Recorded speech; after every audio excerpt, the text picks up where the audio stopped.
አላችሁ እኔ አለው እግዚአብሔር ይመስገን ደህና ነኝ። ዛሬም በጠቃሚና በአዲስ ፕሮግራም በድጋሜ ተገናኝተናል። በዛሬው የጤና ፕሮግራማችን ላይ የምንመለከተው አያቶቻችን ከጥንት ጀምሮ እንደ መድኃኒት ሲጠቀሙባቸው የነበሩትን ዘመናዊ ሳይንስም የሚደግፈውን በርካታ በሽታዎችን አስቀድመው የሚከላከሉ በቤታችን ውስጥ ብዙዎቻችን የምናገኛቸውን 7 ድንቅ ቅመሞችን ከነጥቅሞቻቸው በዚህ ቪዲዮ ላይ እነግራችኋለሁኝ። ይህ የጤና ትምህርት ታዲያ ለበርካታ ሰዎች እንዲደርስ ሁላችሁም በቅንነት ላይክና ሼር በማድረግ ሌሎችንም አስተምሩ አሳውቁላለሁኝ። ጥያቄያችሁን በኮመንት ላይ አስፍሩልኝ። በቀጥታ ወደ ጤና ትምህርታችን የማልፍ ይሆናል። እነዚህ አሁን የምነግራችሁ ድንቅ 7 በቤታችን ብዙዎቻችን የምናገኛቸው ቅመሞች በዘመናዊ ስነ ህይወት ወይም ደግሞ በባዮሎጂ በሳይንስ የተደገፈ እውነተኛ የባህልም ድንቅ ጥበብ ነበር። እስቲ እነዚህን ቅመሞች ከቤታችሁ የማታጡ በቤታችሁ ያሉና በየቀኑ የምትጠቀሟቸው ሰዎች በኮመንት ላይ ሀሳባችሁን አስፍሩልኝ።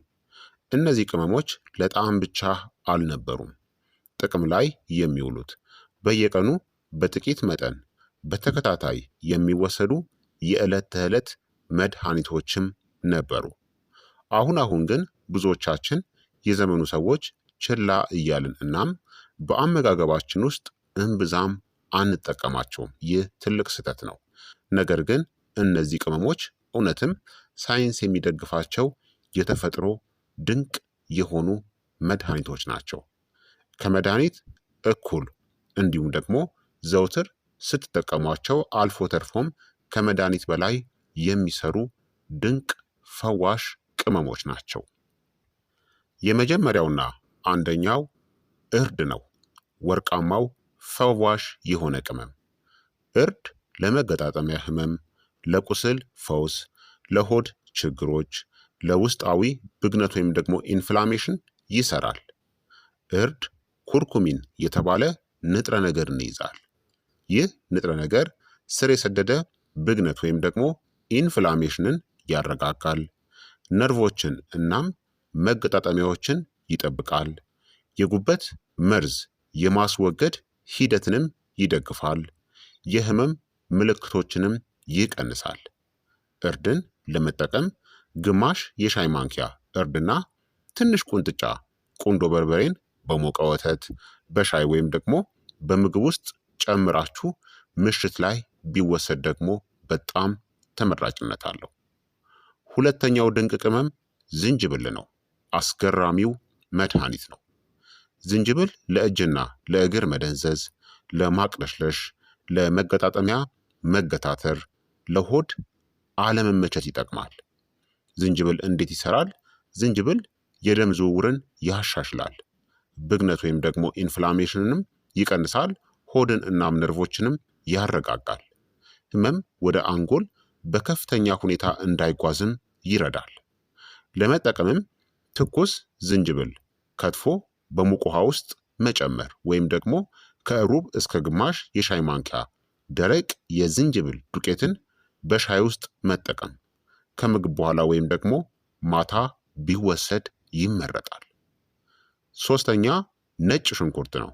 የተፈጥሮ አንቲባዮቲክ ነው ወይም ደግሞ መድኃኒት። ነጭ ሽንኩርት ለኢንፌክሽኖች፣ ለደም ግፊት፣ ለደካማ በሽታ የመከላከል አቅም፣ ለልብ ጥበቃም ይሰራል። እንዴት ይሰራል?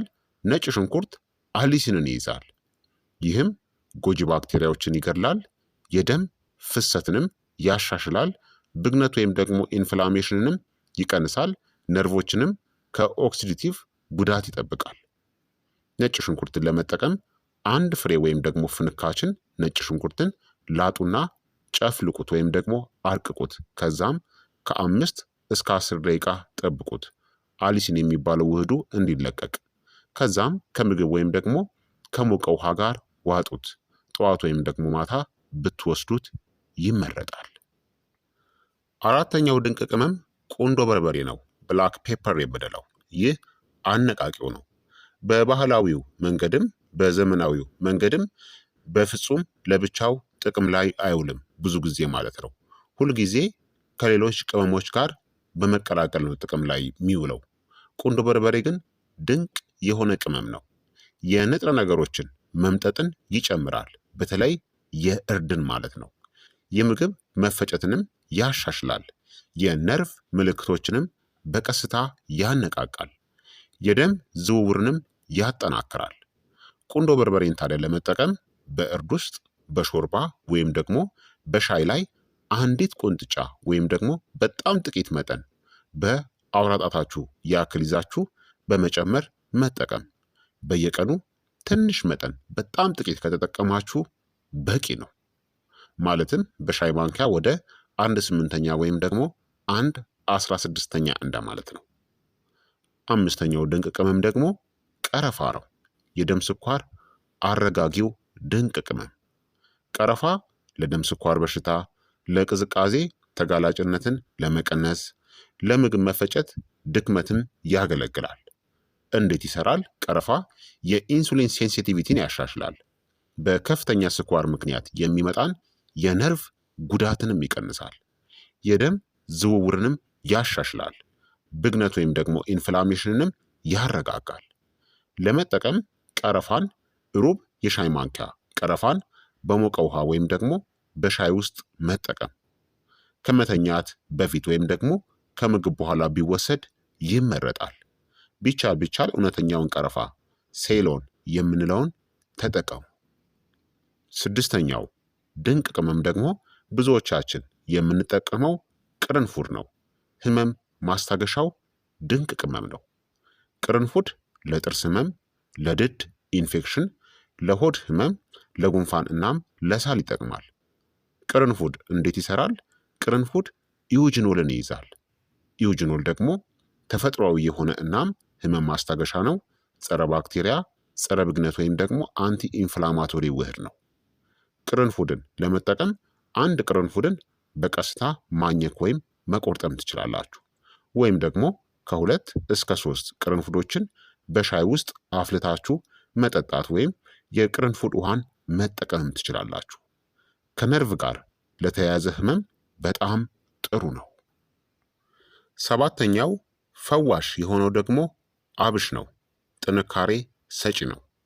አብሽ ለድካም ወይም ደግሞ ለድክመት፣ ለሆድ ድርቀት ችግር፣ ለደም ስኳር ቁጥጥር፣ ለሆርሞን ሚዛንም ይጠቅማል። አብሽ እንዴት ይሰራል? የደም ስኳርን ያረጋጋል። ብግነት ወይም ደግሞ ኢንፍላሜሽንን ይቀንሳል። የነርቭና የጡንቻ ተግባርንም ያሻሽላል። የምግብ መፈጨትንም ይደግፋል። አብሽን እንዴት መጠቀም ትችላላችሁ? በቀላል መንገድ አንድ የሻይ ማንኪያ የአብሽ ፍሬን ሌሊቱን ሙሉ ዘፍዝፉት። ከዛም ጠዋት ላይ ውሃውን ጠጡ። ፍሬውንም አኝካችሁ ተመገቡት። ታዲያ እነዚህ ቅመሞች ለምን እንዲህ በደንብ ይሰራሉ? ከፍተኛ መጠንን አትጠቀሟቸው። ፈዋሽ ናቸው። አንቲ ኢንፍላማቶሪ ናቸው። በአንድ ጊዜ በጣም ብዙ ቅመሞችን ደግሞ አንድ ላይ አትቀላቅሉ። በየቀኑ ትንሽ መጠንን ከተጠቀማችሁ በቂ ነው። ከምግብ ጋር ውሰዷቸው። በጥበብ አቀላቅሉ። ዘወትር ደግሞ ተጠቀሟቸው። ዝግ ያለ ቋሚ እና አስቀድሞ በሽታ ተከላካይ የሆኑ ቅመሞች ናቸው። ታዲያ ነፍሰ ጡር ከሆናችሁ ከልክ በላይ ከመውሰድ ተቆጠቡ። ደምን የሚያቀጥኑ መድኃኒቶችን የምትወስዱ ከሆነም ሐኪማችሁን አስቀድማችሁ አማክሩ። ጨጓራችሁ ደግሞ ስስ ከሆነም በጥቂቱ ጀምሩ። ተፈጥሯዊ ማለት ደግሞ ያለ ገደብ መጠቀም ትችላላችሁ ማለት አይደለም። ካበዛችሁ ጉዳት አላቸው ማለት ነው። በልኩ መጠቀም አለባችሁ። በአጠቃላይ እነዚህ 7 ድንቅና ፈዋሽ ቅመሞች ብግነት ወይም ደግሞ ኢንፍላሜሽንን ይቀንሳሉ፣ የደም ዝውውርንም ያሻሽላሉ፣ ነርቮቻችንንም ይጠብቃሉ፣ የምግብ መፈጨትንም ይደግፋሉ፣ በሽታ ከመጀመሩ በፊት በሽታዎችን አስቀድመው ይከላከላሉ። እነዚህ የዕለት ተዕለት በፍጹም ከቤታችን ሊጠፉ የማይገቡ የተፈጥሮ መድኃኒት ናቸው። ስለዚህ ክቡራትና ክቡራን ተመልካቾቼ የዛሬው የጤና ትምህርት እንግዲህ ይህንን ይመስል ነበረ። እነዚህን ቅመሞችን ከቤታችሁ ባታጧቸው መልካም ነው ማለት ነው። ይህ የጤና ትምህርት ደግሞ ለሌሎችም እንዲደርስ ሁላችሁም በቅንነት ላይክና ሼር በማድረግ ሌሎችንም አስተምሩ አሳውቁላለሁኝ። ጥያቄያችሁን በኮመንት ላይ አስፍሩልኝ። በቀጣይ የጤና ትምህርት እስከምንገናኝ እኔንም እናንተንም ቸር ያቆየን። መልካም ጊዜ፣ መልካም ቆይታ። ቻው ቻው።